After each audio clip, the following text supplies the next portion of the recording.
we are opposed around the world by a monolithic and ruthless conspiracy that relies primarily on covert means, on infiltration instead of invasion, on intimidation instead of free choice, on guerrillas by night instead of armies by day. There is little value in ensuring the survival of our nation if our traditions do not survive with it. All right, welcome to episode 103 of the Abuse Hour. It is I, your host, Coffee Long, coming to you unsupervised, unmedicated, and an unchecked threat to society. I am rolling hard, new year, new mental illness in the mobile Doomsday Studios. Headed once again to the airport for finally at fucking last a client who's not wasting my time with, like, yeah, come and do this. Well, actually, no, it's not a good time. Maybe another time. Well, maybe this week. Well, no, why don't you spend a bunch of fucking days writing things out for me and then I'll forget that we even talked. All right, great. So anyway, yeah, man, I am off and running, and there's plenty of stuff to talk about, man. Plenty. I mean, the news thing almost, I mean, what is there to say? What really is there to say? But there is a lot of other stuff to talk about, and I guess what's sort of weird is it, and I don't know if it's just me, man. I don't know if it's the itis and the tism acting up or what, man. But is it just me, or does it seem like there's some weird shit afoot? Like I'm supposed to be convinced that, oh, Trump's back in charge and the pendulum is swinging the other way, bro. Trust me, bro, and everything's gonna be good now. Except it's not going to be good. It's in exactly what direction the trick fuckery is going to come from, I can't say. But it just, to me, seems like there's some shystiness afoot.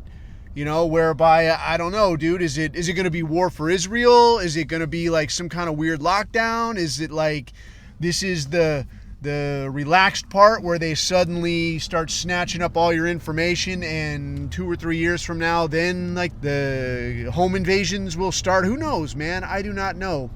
But a couple things I can be sure of. I'll tell you what I can be sure of. Here's what I can be sure of is I saw this clip of Jonathan Greenblatt speaking I think he was speaking in Israel, and he's talking about, you know, we see this rise in anti-Semitism, and we see it online and a lot of people talking about it, and we need someone to address it, and we need the kind of ingenuity that brought us the pager bombs that we sent to Hamas.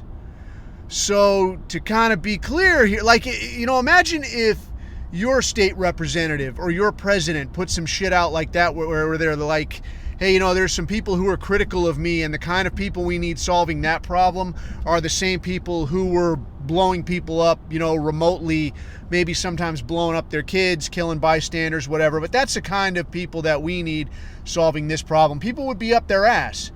And like, dude, don't say those things. It paints the wrong picture. Like, go back and say you didn't mean what it sounded like you said. You got to straighten yourself out. And they would, dude. They'd be like, yeah, I talked sort of out of line. That's not what I meant. It was taken out of context. But they would say something, but not this motherfucker.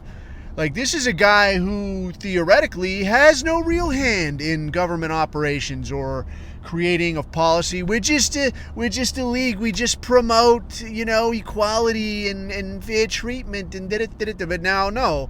They're actually calling for you specifically, to be killed. You know, via some remote control explosive that they spend a great many years putting in play. So, yeah, anyway, apart from that, man, some of the stuff that I wanted to hit on I'd say this week, but I mean, if you Google inconsistency, it's a picture of me. It's like a cup of coffee right there, and it's like, this asshole is not what you'd call consistent. I don't know who it was in the chat that was like, this coffee guy, does he put out podcasts or what? And yeah, I appreciate it, dude. I appreciate the tune-up because, you know, if I feel like nobody fucking notices I put something out, I don't put something out. I just got to get cracking and, you know, like, just sit it's not like I'm not in the car enough, right? I have no time, not ever. I mean, I could put something out. So anyway, yeah, some of the stuff I wanted to hit on was there was a couple of questions that came up in the chat. And one was about some goings on from a couple of years ago in Venezuela. And I think that sort of warrants a revisiting. And then also somebody had asked about ideal weapons for home protection. And as opposed to like just talking on, whatever individual firearms, like we could talk some concepts, some ideas, because ideally you want to not get to a spot where you're shooting at somebody in your own house, because one, if you're shooting, that necessarily means when the cops show up that they're probably shooting back, because if there's just somebody in there, a lot of states in the union are going to come to you with like, well, you weren't ever really at risk. You should have just gone upstairs and called the cops or some kind of weird shit. So whatever. We'll talk about some of that shit, after. Some of the other things I wanted to hit on was I had a chance to talk to this dude. This dude had hit me up on the gram, and I had a short conversation with this dude. And it's one of these accounts where it's a kind of a, how can I say, man, like a pro men, like a manliness type account. And I'll say that, like, I know that there are some accounts of that sort out there that are like, well, let me just say this about that. I know there's some out there that are, one, they're just bait, they're just bullshit, and others are just borderline gay. And honestly, like closer to gay porn than, like a proper manliness, like, here, go make something of yourself. Like the Arnold Schwarzenegger thing, all right? Like, one, the idea of you get your lift on, make yourself as fit as you can. All right, good, dude, that's good. I will say, though, that like the Arnie posting must go, dude. I am not an Arnie fan. And straight away, I'll tell you why. Because any pro bodybuilder, your Arnie included, is a chemical freak. Like, this is not a person who is fit. This is like a chick with fake tits. All right, you paid money. Like, yeah, there's work, there's genetics, there's a lot of effort involved, there's a lot of careful dieting. This is an around-the-clock gig. But let's not fuck around, man. Like, this is like being a very good pole dancer. You dropped a lot of money. You got enhanced in an unnatural way. And yeah, you did put in a lot of work to be able to spin on that pole and do the splits and put your legs behind your head and all that shit. It's impressive and all that shit, but it's absolutely without utility. Absolutely without utility. And the steps that you've gone to actually hamper you. So when I see some of these things that are like, yeah, like the Euro aesthetic type shit, like, yeah, dude, be fit, beautiful women, I'm a fan of that. Great architecture, a fan of that. But the chemical shit, where it mixes in, I think it sends a very negative message, and I'll tell you why. Because, and this is something else I wanted to get into as I start talking about the masculine posting type tip. And I'll get to those details later, but I want to say this first. Is that I think a lot of what we see online, just like with any influencer type thing, I think there's a situation where when you see something that's like too good, comes across as like too perfect, right? Like you look at some of these Euro aesthetic type things and it's like some steroided out, jacked motherfucker. And what it kind of does to you is the same thing as like when you see like just a black and white photo of like this really cool, well-dressed motherfucker, on Lake Como in Italy in his sweet little motorboat with a beautiful woman. And you're like, dude, that is 1,000,000,000,000 miles away from me. There is not a way I can ever get to there from here. Fuck it, man. I'm going to be trailer trash. I'm just going to go drink a whole case of Bud Light and say fuck it and just be nobody. I think it has an actual negative effect. I think it does this thing where they're showing you something that you could never in 1,000 years aspire to. And unless you are a pro bodybuilder on the gear with tremendous genetics, you will not ever get to that. What I could say about the other influencer type posting where it's like, oh, here's this, whatever, like some hot girl in another vacation spot. It's a fucking picture, dude. And you know what, I'm probably saying something. There's like a lot of younger people that are like, yeah, asshole, everybody knows that. Like, everybody knows that is not a real Nigerian prince, dude. We understand that. You're old and stupid. That's the trouble here. But for people that don't know it, is there have been a lot of stories where like there's people that are, bunny ears influencers, and they're literally breaking themselves in half financially to give this appearance that like, yeah, man, I know people in places, I'm fucking respected and wanted and everybody digs seeing me and I'm jet setting and I'm here and I'm there and I'm having the best time and holy shit, don't you wish your life was like mine? And people look at it and you're like, I'm just a fucking schnook. Like, I'm fucking nobody. This sucks. No, dude, it's fucking fake, man.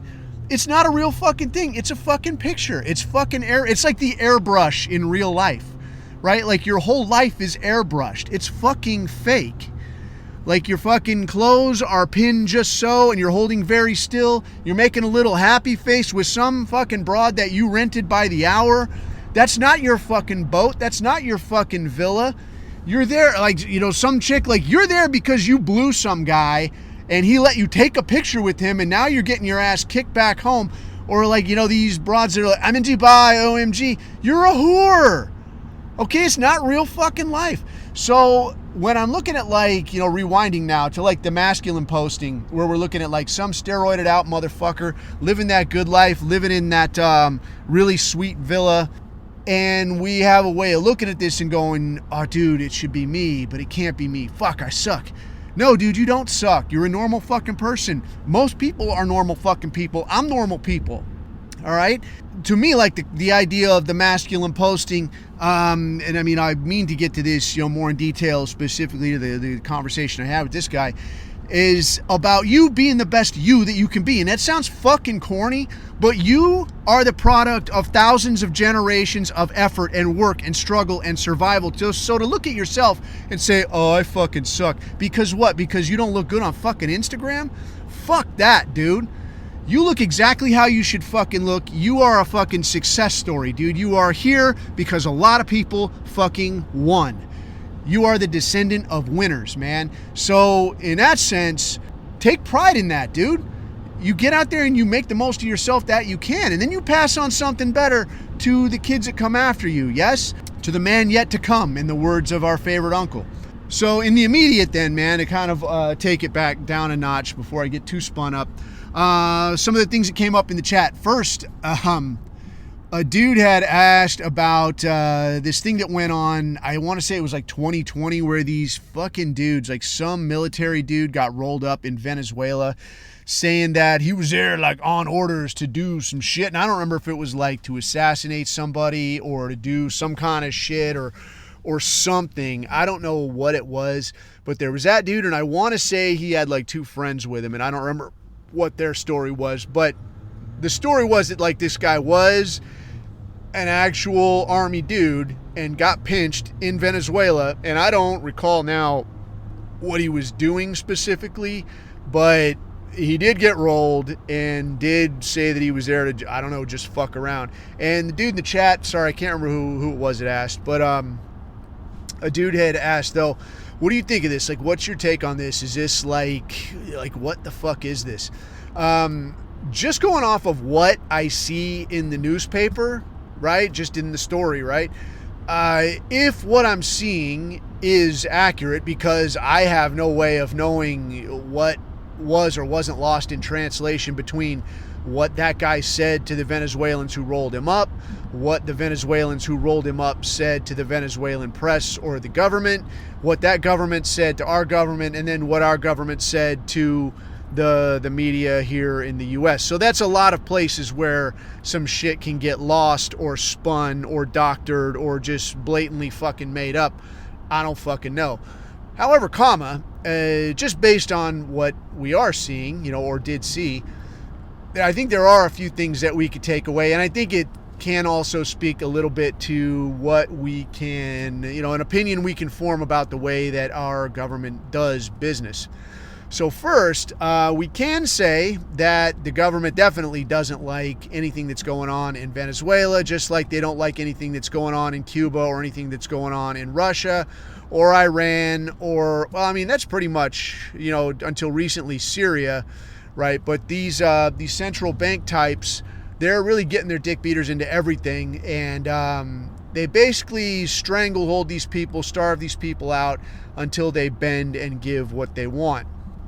So this thing in Venezuela, though, what it kind of reminds me of, though, is that, like, just like with Cuba or just like with any of these other places, they don't like to show their hand. Like if we look and we see what's happening and we hear the stories coming out, we know what's going on. We know that there's a shit ton of sanctions. We know that there's a ton of fucking around, but we also know that the U.S. government doesn't like to show its hand and ever say like, yeah, we're doing that. Like we're really making regular people's lives difficult. And by making their lives difficult, our hope is that they'll make the government people's lives difficult and they'll resist at some point. And then we can come in and give, then we can come and help. I'm from the U.S. I'm here to help. Here's a dildo, right? So we know that they like to keep this shit to themselves. So that said, looking at that situation in Venezuela, I would say that no, probably this was not on the level.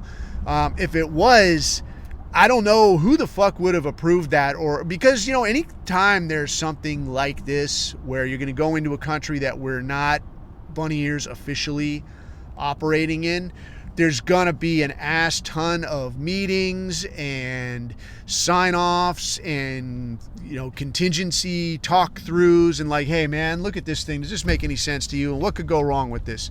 And people will talk this shit to death. And a lot of times they'll talk this kind of shit to death so much so that like by the time you get a workable plan, the situation has changed completely.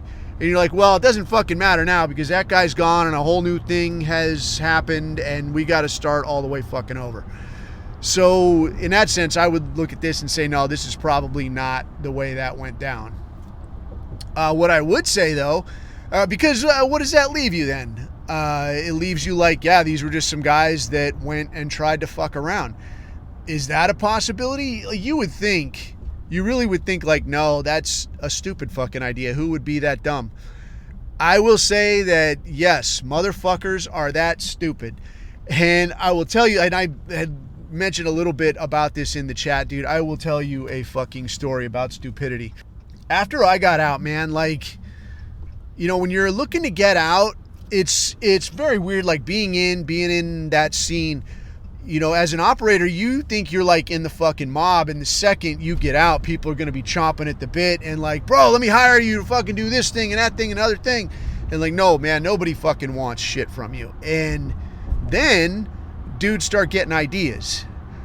And every fucking guy, like, you will not ever talk to an operator that got out and is like, I don't really have any ideas on what I'm going to do. I think I heard like one guy once say, I'm not sure. And that was in the fucking 90s, dude. That was a long fucking time ago. That's the only guy I've ever heard like, yeah, I don't really know, man. I don't have any idea what I'm going to do. But everybody else, man, is like, I got these ideas, bro. I got this shit. I'm going to do this shit and that shit. I got some fucking plans and I got an idea for a business. And like, everybody's got this fucking idea for a business. But most of the time, these are just fucking screwballs who, if we're being honest and direct, are not especially good at many things other than carrying heavy shit uphill and shooting straight. This is just the fact of the matter. So, dudes get out and they come up with fucking wacky ideas, and then it'll shift to like, well, what can I do that nobody else physically can or is willing to do? Because that's what got me by, during my whole military career, is being harder, being able to put out a little more, having a little athletic talent, and just being able to take a fucking beating, more so than anybody else. That's what that was your bread and butter. So how can you do that now?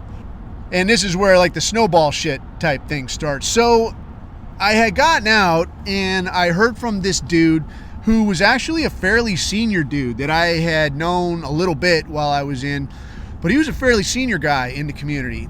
And this dude hit me up and he was like, hey, what's up? Do you want to come around? You want to get a beer and let's talk about some things? And there's this tone that dudes will take, like when they've got some shit up their sleeve, where it's like, hey, what's up, dude? Like if you just wanted to hang out, like, hey, man, you want to catch up? You want to get lunch or something? Or I had some ideas I wanted to bounce off you. Like, yeah, all right. And that's usually just what it is. But when a dude is like, we should talk about some shit, like, oh, fuck, here we go. So I go meet with this dude, and he's got this dude, and then he's got this other dude who was not ever an operator. He was never in the military, so far as I know. But this other dude was like Mr. Fugitive recovery guy, like Dog the Bounty Hunter, best value brand type shit. But I'm talking to these two guys, And they're talking about all manner of good ideas. And this is like another avenue where shit gets weird, where dudes will have like 100 different halves of an idea. Like, we could do this and we could do this and also that. And man, so many ways that we could get paid.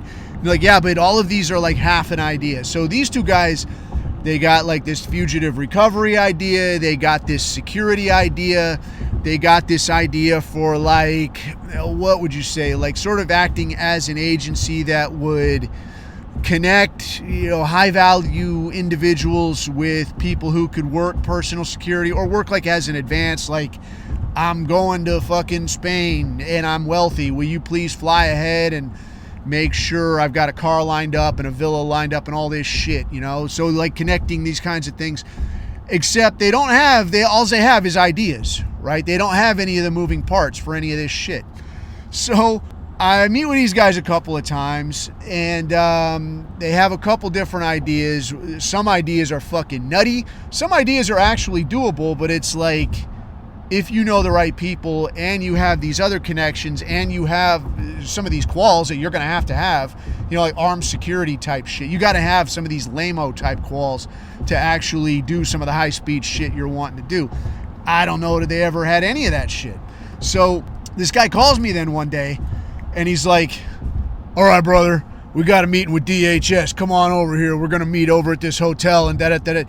So we're going to meet at this pretty nice hotel, which is a pretty normal thing for a lot of this type shit. Like nice hotels, if you dressed the part, you could walk in there and sit around, sit at a coffee shop, sit in the little lobby area, break out maps and charts. They don't give a shit, man. It looks like, things are happening at the fucking Waldorf or whatever, They like that shit. So we're going to meet at this hotel, and I'm not completely sure what we're going to be talking about. So my plan is I'm going to get over there a little bit early and I'm going to see these two jokers and like, all right, what the fuck are we doing over here exactly? That way I can at least be halfway up to speed and have some fucking clue. So I get over there a little bit early. Surprise, surprise, fucking DHS guy is already there. And you can see, like, if you've seen any of these sorts, you recognize them, man. Like, they're a little bit schlubby. They're wearing some suit that don't fit that good. It's very dumpy looking, but they look pretty proud of themselves because they're part of the big machine and you're not, and fuck you. So, hey, come on in here and sing and dance for me. You're like, yeah, great, terrific. So I go sit down with these guys and I'm just kind of like, hey, how you doing? Nice to meet you. And I'm going to try to sort of keep my mouth shut until I have some idea what the fuck is going on, because I still really don't know what we're meeting this guy about. Because we're doing this, don't talk on the phone, bro, type shit.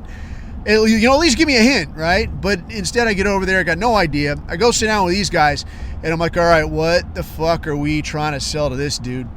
And we're sitting there, and now, much to my chagrin, it's like the worst of all the wacky ideas. It's not, any of the half of the good ideas.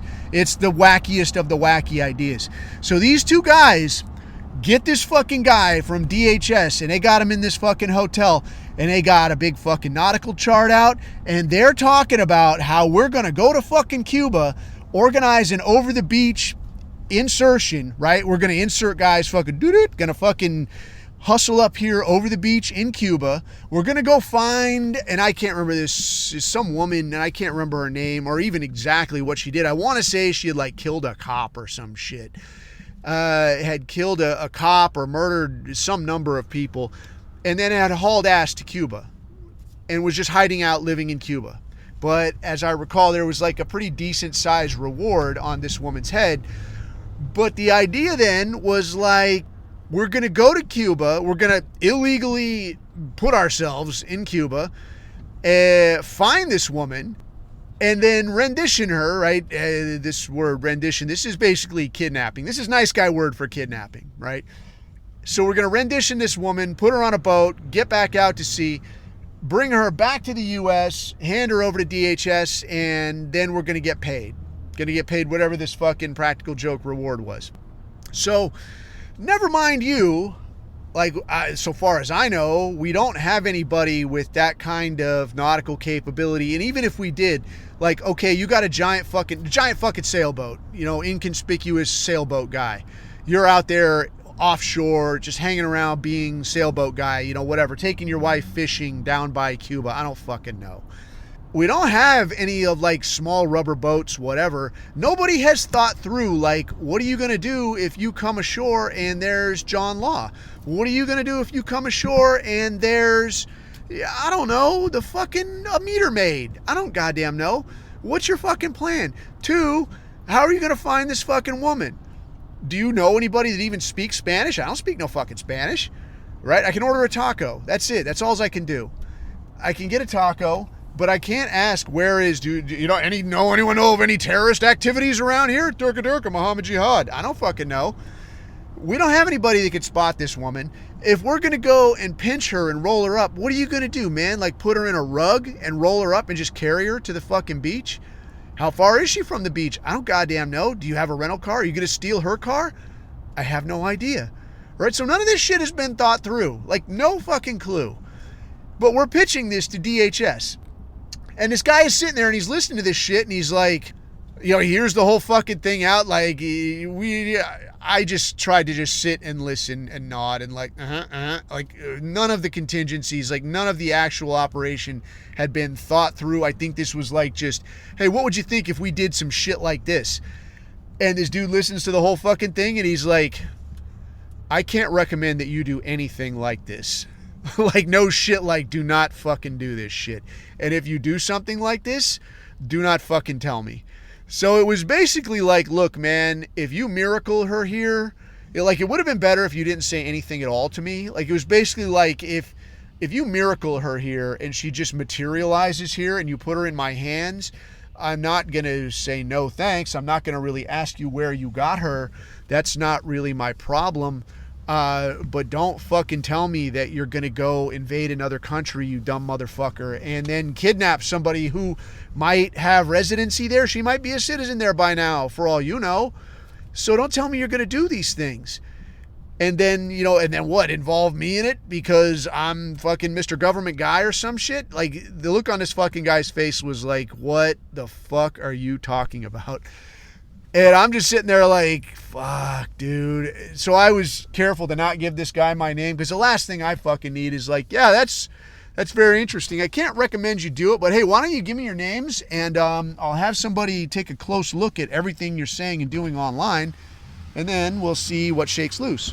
So long story long, looking back at this Venezuela thing, then I would say that it is actually a better chance that somebody just made a decision to do something incredibly fucking wacky as opposed to the government said, hey, why don't you guys just, I don't know, just go on down to Venezuela and walk in there and start, I don't know, set something on fire and make some threats or do something crazy. And how you getting back? No idea. Fuck that. I wouldn't go to that.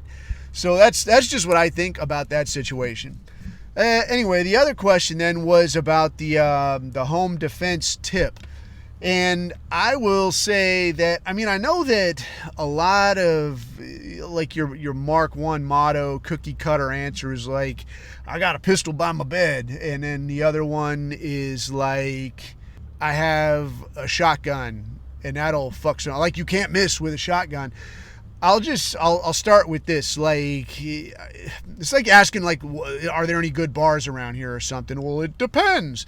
But still, in terms of how do you protect your house and, you know, your people, if you have anybody there, again, I'll say it just depends. So what I would say first off is look at your situation. Look at where you live. Look at what you have going on and think through what could possibly happen. Like, what do you see going on here? Like, what is the most likely home invasion situation that you are concerned about? Is it somebody fucking with your car in the driveway? Is it somebody trying to sneak through your back door? If you live on a farm, is it somebody way out there fucking with your, I don't know, your combine machine, your grain getting machine or whatever, right? What is your situation that you'd say, like, this is probably, if somebody does something, here's what they'll be doing, right? So think through that shit first and then address accordingly. What you're going to want to consider is a few things. Like, one, you're going to be fucking spun up. Like, if you got to pull that trigger, you're going to be fucking wound tight and you don't want to fuck this up. So something like like an apartment, the last thing you want is like a big fuck off rifle. Like, you do not want like an AR-15 if you're going to be in, say, an apartment. So if we think this through, if we're thinking of, say, just an apartment as an example, right? Like you think of an apartment, how's somebody going to get in there? If you have like a first floor apartment, maybe there's a chance they come in through like a sliding door or a window or something. Yeah, that's a concern. If you're on like a second floor or third floor or anything above that, where are they coming in through? They're only coming through that one fucking door, man. And in an apartment, how far are you going to probably be shooting? Not that fucking far. So something like a rifle, this becomes more of a hindrance than a help, right? Because now you got to wield this thing around corners and shit. If you got to present it at all, you're practically sticking it right in the guy's face. Now he's got a chance to grab it and push it out of the way before you can do the deed. That's not helpful at all. So in this situation, you want to consider like what's something I can work with more up close. Second, you want to consider like what happens if you pull that fucking trigger. Right? If you pull that trigger and you're not going to see the fucking sights, dude. I'm going to tell you that right now. This shit is just, you're like, oh my God, and like kablam, and like this shit's just going to happen. What you don't want is to be somewhere like, again, say an apartment, and even if you hit the dude, if you got some giant fuck off rifle, like you're swinging an AR-15 or an AK or something, that thing is going to go right through him. Even if you hit the dude breaking into your place, you hit the dude, it can go right through him, through the wall, into the next apartment, and hits who the fuck knows what. Who the fuck knows who. That's not some pain in the ass that you want. Same way, if you've got, say, a farmhouse or something, now, if you're worried that somebody's going to be out there, way out there in the field, I don't know, fucking with your tractor or stealing your corn. I don't live on a farm, dude. I'm trying to help you. Or, you got a gate out there and somebody's fucking around with your gate or whatever, your well, I don't know. Now, like, what the fuck good is a handgun gonna do you? Like, maybe you got a long range type weapon and you can even get on the optic and like, all right, yeah, I could see what they're doing. It's some kids are out there, they're just drinking, they're fucking around. I'll yell at them, hey, get out of here, you goddamn kids. And that'll solve the issue, right? Or if you're in South Africa and it's some dusty Africans doing that little loping run that they do, don't come to fuck around. Well, you're way far away now, and you can start solving problems, before problems get to you. So this is the kind of thing that you want to consider. So, like, what is your environment like? What is the most likely situation you see happening? What does that look like? And then who else do you got around, right? Because if you got like a woman, kids, like the last thing you would want, like say you got a teenage kid or something and they're coming home fucked up and they don't want to wake you up, so they're sneaking in, but you don't fucking know, right? What kind of a horrible situation does this create? Or whether you've got something like, I want to have it handy, like, the pistol in the drawer beside my bed or whatever, right? Well, do you have small kids? What the fuck could go wrong now? Or if you've got a situation where like you've got a woman and maybe she's a little antsy in the pantsy and you're the one that's fucked up trying to sneak in without waking anybody up. You don't want to get smoked doing that, do you? Coming back from just one at the pub and now you got a hole where you had no holes before. You don't want that. So something like that, you want to have it worked out. Like, where do you put this shit? And do you have any kind of like a challenge and reply, right? Like Magilla, gorilla, so that they know it's you. Or if it's like, hey man, if I call out and like Magilla and there's no gorilla on the other end, then like I know that's not, like your kid or your wife, or it's not you coming back from the pub, and now bad things are going to happen to that person. But these are all things that you got to work out. Apart from that, I would recommend, like, what if you don't have that firearm within reach? Right? Because what does this situation look like? Maybe you're down there just making dinner and you're in there whipping up a pizza or some shit, and she's over there on the couch looking at Instagram or some shit, and now there's a knock at the door and it's that African. And he talking about, my car break down, you think maybe I can use your phone? Open the door, I'm going to use your phone. And like a dumbass, she opens the door. All right, are you going to run upstairs and grab a heater or whatever? Like, what's going on here? No. So in this situation, it's smart money to look around, like take an inventory. What do you have around you? Do you got a big ass, like a giant glass ashtray that you put your keys in? That's a weapon right there. Dang, like you take one of those across the noggin, you're not going to fuck around. Is there anything like that you can use as an improvised weapon within arm's reach? If you don't have anything like that, it's smart money to just put things like that. You know, if you have like small kids, you don't want small kids fucking around with a gun, but is your kid going to fuck around with a giant glass fuck off ashtray? No, probably not. It's a fucking ashtray. What do I want with that? Right? That's not any fun. But it's a good improvised weapon, and it's right over there. So if there's anything like this that you can set up different places where, like, yeah, if somebody fucks around here, I got this. If they fuck around there, I got that.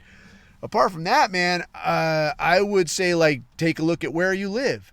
Because if it becomes a thing like you're in... Dude, I talked to this chick from I've talked to a few people from South Africa, I'll tell you that. Like, every time I meet somebody from South Africa, I always ask, you know, like, tell me the straight deal, dude. I've never heard anything other than what we've all always heard, but I'll always ask just because I've never been there. And every single person that I've ever asked from South Africa is like, dude, it's so much worse than you've ever even heard. I'm like, well, I've heard quite a bit. You know, you'd be surprised, right? I mean, you know how we hear about this shit, but they talk about, dude, it's insane. This woman's telling me about, you know, you drive home, like you got remote control, open and close gate. You got barbed wire across the top of that gate. When you're driving to your house, if you see somebody hanging around outside, you know, the coloreds, and if they're hanging out outside, you drive right on by, man. Do not fucking open that gate and cruise on it because they're going to come right in behind you. Now it's like, why the hell do you even have that gate, right? Because you just opened it for them. So you're going to want that gate. You're going to want that barbed wire. When you're inside here, it's time to go to bed, time to go to sleep. You sleep upstairs, man. And you've got like this, like top of the stairs locked door that you lock this fucking thing down. And if somebody's going to try to get in there, well, now you got like these narrow steps. You got to, what are you going to do? You're going to swing a sledge in there? No, you're not, man. You're going to have to work this shit out. So it just makes it so Dindu can't get in there and fuck with you when you're trying to sleep. But these are the kind of things that, you know, instead of like, hey, should I spend a bunch of money, a bunch of time training, getting ready to get it on right here at my house? The easier money is like, is there a way I can just move the fuck out of here? If that's not plausible for you, I mean, if it's like, dude, no, this is my fucking house. And sometimes there's some element around here, but I'm not doing that shit. Okay, don't, man. I can dig it. But, you know, that is an option a lot of times. I mean, dude, I moved several time zones away for just this reason. You know, like, dude, I can't live in this place anymore. It's fucking dicey here. So I fucked off out of there. But yeah, that's kind of my 2 cents on, you know, like the home defense tip. Keep your shit locked, you know, keep your doors locked, keep your windows locked, and keep an eye out for people that are like watching you, like looking at like, is any of this shit worth taking? And I guess that's something that goes on with like food delivery and shit like that too. You know, like Uber fucks and DoorDash and this. Like part of this is like a recon gig. Like, oh, there's food delivery in a decent neighborhood or food delivery in these apartments. I can get a look inside real quick and like, doop, yeah, okay. And cruise up and down the thing and like, who's in here? Who's in there? Who's got nice shit, you know? Is there anything worth breaking in here and taking? Or is there a house where it's like, this is a vacation house, nobody's ever here? Yeah, I'll get in here with my boys and just snatch a bunch of shit and haul ass, right? It's also something to be aware of. Like if you do the Uber Eats or the DoorDash shit and these motherfuckers, like meet these motherfuckers in the driveway. Like just give me my fucking food. Get the fuck out of here. All right. Don't come looking in my house, fucking around. There's nothing wrong with that. Especially, you know, somebody's going to be hurting their ass. Like, dude, your racial group has an impression they make. That ain't my fucking fault. Talk to your co-ethnics. All right. Wrapping it up then, man, I wanted to hit a little more on this, the masculine posting, like this kind of shit. So I was on the gram as I am wont to do and somehow still not launched off of there. But yeah, I was on there and I had made a comment on one of these masculine post account type things. And it was talking about like, what does it mean to be a man? And I was like, well, shit, dude, I'm old as fuck. And if I haven't figured out how to be a man by now, I'm probably not going to. So let me put my 2 cents in here. So I start typing and as I'm wont to do, right, it gets a little bit wordy and I'm talking more than I need to talk. But the guy that runs the thing hits me up and he's like, hey, man, I like your post and, you know, hey, check out my shit and da-da-da-da. And I guess the impression I get, anyway, the guy that I had talked to, this guy's account name is Narrow Way Man. And I ain't going to shill for the guy. I looked at some of his stuff. It's not bad stuff. I'm not going to shill for the guy. I'm not going to poo-poo the guy. Dude appears to be a younger dude. But then again, compared to me, most dudes appear to be a younger dude. So how the fuck do I know, right? But went back and forth with the guy just a little bit. And basically what this guy's got, I took a look at his account. And he's got like got a thing going where he's kind of promoting like the Christian masculinity type vibe. And hey, me, man, I'm not especially a church enjoyer. I'm not going to knock anybody that goes for it.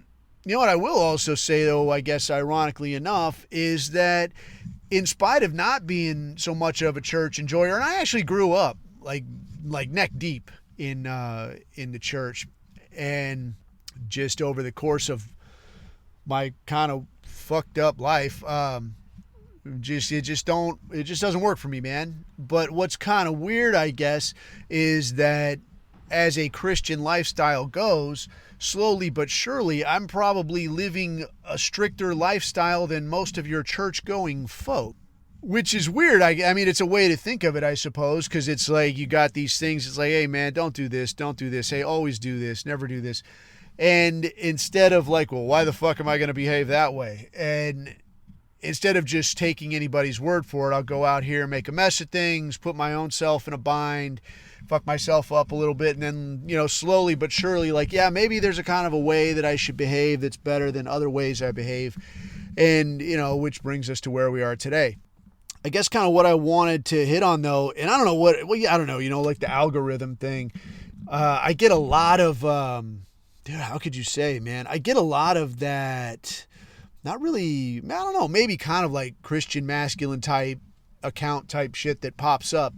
And like the Baldwin the Fourth thing from that Kingdom of Heaven, there's like a lot to work with. It's a very cool character. I don't know nothing about the guy. Like, it would probably be the smarter money to like learn something about him before I talk about him. As all I know is like the character I see in a movie. But just like with so many movie characters, whether this thing was designed to be like a haha up yours to white people or to Christians or to any of this, nonetheless, I think there are some truths in this, especially in this film, that kind of seep through that we tend to grab onto. And just like American History X, where this is meant to be like an anti-national socialist film. This is meant to be, one race, a human race, and, hate begets hate and bad noise begets, you get what you put out into the universe, this kind of hippie bullshit, right? This is what it's meant to be, but we all see it, and the truths that are there, because they can't avoid that. The truth has a way of seeping its way into things, and we grab onto those things, and we see them, and we go, yeah, this, and they're like, yeah, that's not what the movie's about. Well, yeah, but that's what this scene is about, and that's what I identify with. That's what I'm going to hang on to, and that's what we take away. So, like this Kingdom of Heaven film, where you've got this Baldwin the Fourth, I'm guessing, the king, right, the emperor or whatever, and he's talking with the guy, and he's talking about how a king can move a man can move a man, a father may claim a son, but that your soul is in your keeping alone. And when you stand before God, you will not be able to say that I was told by others to do thus. It will not suffice. You cannot say that virtue was not convenient at the time. And that really kind of hit me, man, because it reminded me of when I had very first stood up my own business. And at the time, there was a gaggle of us that were all working together. And we're talking to this lawyer, and he's like, all right, so I understand that you guys are all friends, and I understand that you guys are all tight, and you all have history together, but we're going to stand up a very clear operating agreement. And what this lines out is not how we're all going to conduct ourselves when we're all getting along. This is how we're all going to conduct ourselves, what each person owes, what each person is responsible for, each person's duties, each person's obligations and responsibilities for when you don't all get along. And that really kind of hit me, because it's like, hey, man, we're all good with this, right? We're all good with this. But in the time that has passed, there have been lots of guys that have come and gone from the work that I do. And there's been lots of times where I've had to go back and be like, look, motherfucker, you signed this shit. This is what you said you would do. This is some shit you said you would not do. I have to hold you to this. We agreed on this at the time. Just because you need some money right now, or just because you don't feel like doing X, Y, and Z, that doesn't change your obligation. Your feelings on the matter, or whether it's convenient or not, does not change. This is what you said you would do. And this really kind of hit me when I saw this, like just in a film sense, in a broader sense. that when we say virtue, whether it's convenient or not, this is something you must do. I think to us, especially as white men, where we see in our society that women and children in our society have essentially no obligations. There are no duties except do whatever the fuck you want, which is essentially, right, who says that, right? The whole of the law, do as thou wilt, right? That's what applies to women and children at present. But for you, for any man who can look around and see that in the absence of duty, in the absence of obligation, that society is crumbling, you have that obligation then to do the right thing, to do the virtuous thing. And what I think needs to be said is that often enough, we will say that virtue is defined in the things that you don't do, right? Don't drink, don't smoke, don't do drugs, don't pick fights you don't need to pick. Don't do this thing, don't do that thing. But this is not the whole of the idea of virtue. There's also a component of this where there are things that you are obligated to do.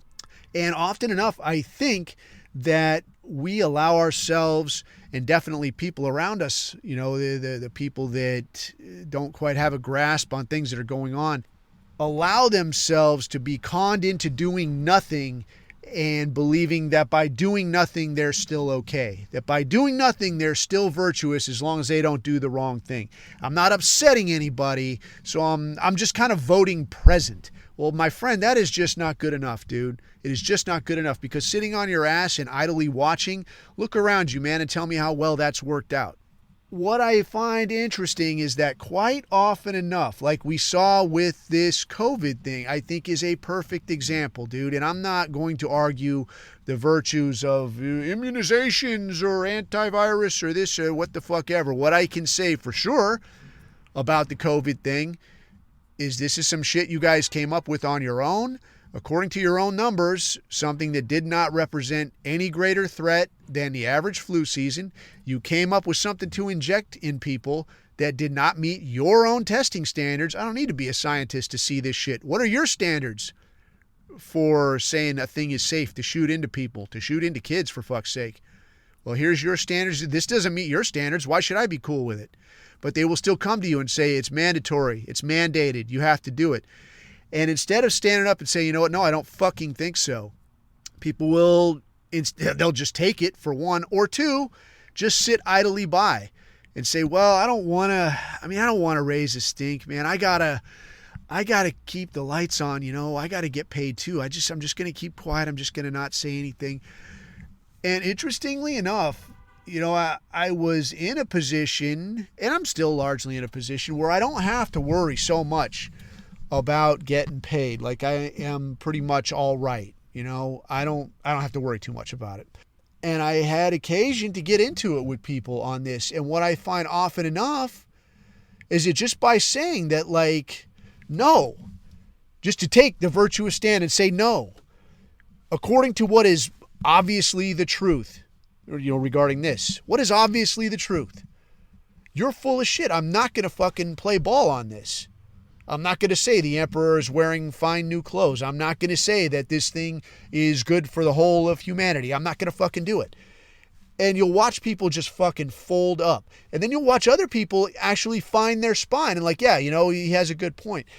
And I know that you've seen it the same way when we talk about genocides, when we talk about Israel, when we talk about demographic replacement, when we talk about, look at your elementary school. I mean, even you, if you're in your 20s and you look at where you went to elementary school, chances are that you cannot go back to that elementary school and see the same number of white faces that you did when you were a kid going to school there. It's that way everywhere. And people will and poo-poo, and unless they're like a proper paid agent, unless they're a dedicated, diehard activist, most people, once they hear the right thing come out, they hear one person willing to stand up and do the virtuous thing and say, this is bullshit, man. What you're saying is a fucking lie. Here is the truth. A lot of people will find their spine suddenly and say, yeah, he's right. He's right. He's telling you the truth. Why are you lying to me? Why are you lying to people? But all it really takes is that one person. And I guess, when I was thinking about just letting the little subscription thing I have to post this shit on like Spotify and YouTube and shit. It's on YouTube still. Can you even believe that? But when I was thinking about just letting that lapse, and I'm like, I don't know, that many people don't see it, and it's kind of a pain in the ass, and maybe, maybe it'd just be easier to keep it on Telegram. But then I think of the fact that a lot of times it's only one person that needs to hear somebody speak up, needs to hear somebody say the right thing, say the true thing. It doesn't have to be like your fucking opinion. Say the true thing.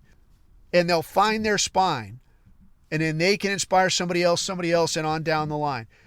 But if they don't ever hear it from somebody with a big enough set of nuts to actually stand up and say something, then where are they? They're just going to stay sitting there. And you can be that person. So then I thought, like, dude, all right, if I can just say something that inspires one fucking person, any one autist out there, I only need one autist, then it'll be well worth the while. Yeah.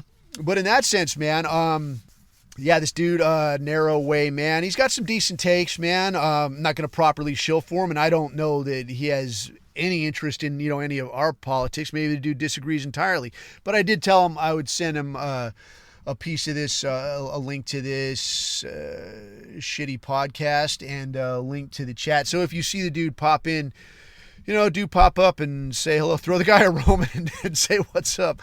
Anyway, that's about the size of it, dude. I think I'm going to go in here to the airport and get my stuff rifled through because it's what I live for. I do still need to go through the Muslim conquest of Spain because I started down that road and I looked for a decent audiobook and I tried to find one that was like, just give me something that's like no bullshit. Just give me the facts. Give me something I could hang a hat on, not some well-spun political drama. And I found some red copy of an old book from, I want to say, the 30s. I was like, yeah, this should be good. And I fire it up, man, and it's like this audiobook, and it's being read by some soul brother like no other, and you can hear the Kangism coming off of this guy.